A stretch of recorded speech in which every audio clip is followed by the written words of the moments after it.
Hello friends, welcome to our channel. இன்றைக்கி நம்ம ஒரு சூப்பரான வேலையை பற்றின தகவல் தான் பார்க்க போகிறோம்.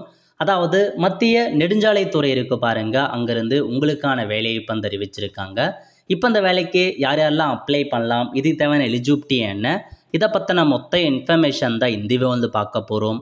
இந்த வீடியோ ஸ்கிப் பண்ணாமல் ஃபுல்லாக பாருங்கள். அது மட்டும் அல்ல, இந்த வீடியோ நிறைய பேருக்கு ஷேர் பண்ணுங்கள். ஓகே, அதாவது நெடுஞ்சாலைத்துறை இருக்க பாருங்கள், மத்திய அரசு அங்கேருந்து வேலைவாய்ப்பு கொடுத்துட்டாங்க. எந்தமான பதவி அப்படின்னா டெப்டி மேனேஜர் கேட்டிருக்காங்க. ஃபினான்ஸ் மற்றும் அக்கௌண்ட்ஸ்லேருந்து 9 வேக்கன்சி கொடுத்துருக்காங்க. 30 வயசுக்குள்ளே இருக்கவங்க அப்ளை பண்ணலாம்.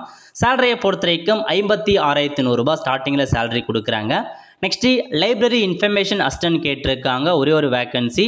ஸோ 35,400 ரூபா சேலரி கொடுக்குறாங்க. ஜூனியர் டிரான்ஸ்லேஷன் ஆஃபீஸர் கேட்டிருக்காங்க, ஒரு வேக்கன்சி, 35,400 ரூபா சேலரி கொடுக்குறாங்க. அக்கௌண்டன்ட் கேட்டிருக்காங்க, 42 வேக்கன்சி, 92,300 ரூபாய் சேலரி கொடுக்குறாங்க.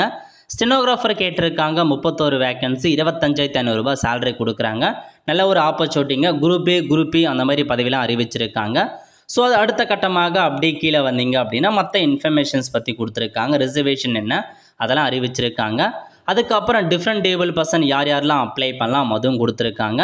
நெக்ஸ்ட்டு முக்கியமான இன்ஃபர்மேஷன் கல்வி தகுதி. இப்போ டெப்டி மேனேஜர் எடுத்துறீங்க அப்படின்னா அதுக்கு நீங்கள் மாஸ்டர் ஆஃப் பிஸ்னஸ் அட்மினிஸ்ட்ரேஷன் எம்பிஏல ஃபினான்ஸ் முடித்தவங்க அப்ளை பண்ணலாம்.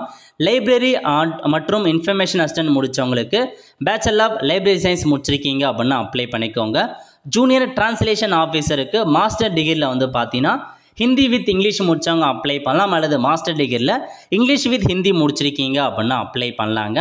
அடுத்த கட்டமாக என்ன கேட்டிருக்காங்க அப்படின்னா அக்கௌண்டன்ட். இதுக்கு நீங்கள் பேச்சுலர் டிகிரி முடித்தவங்க அப்ளை பண்ணலாம். பேச்சுலர் டிகிரி முடிச்சுட்டு சிஏ முடித்தவங்க, சிஎம்ஏ முடித்தவங்க அப்ளை பண்ணிக்கோங்க. ஸ்டெனோகிராஃபரை கேட்டிருக்காங்க, பேச்சுலர் டிகிரி முடிச்சுட்டு ஸ்டெனோ முடித்தவங்க அப்ளை பண்ணலாம் அந்த மாதிரி சொல்லியிருக்காங்க. இதாங்க கல்வி தகுதி.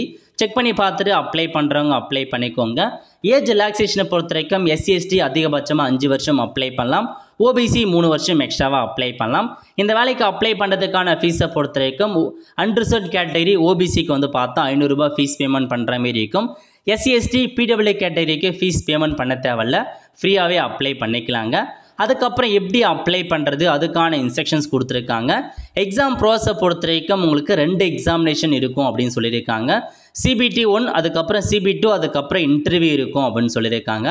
டயர் 1 மற்றும் டயர் 2 எப்படி இருக்க போது அதுக்கான பேட்டர்ன் எல்லாமே கொடுத்துருக்காங்க.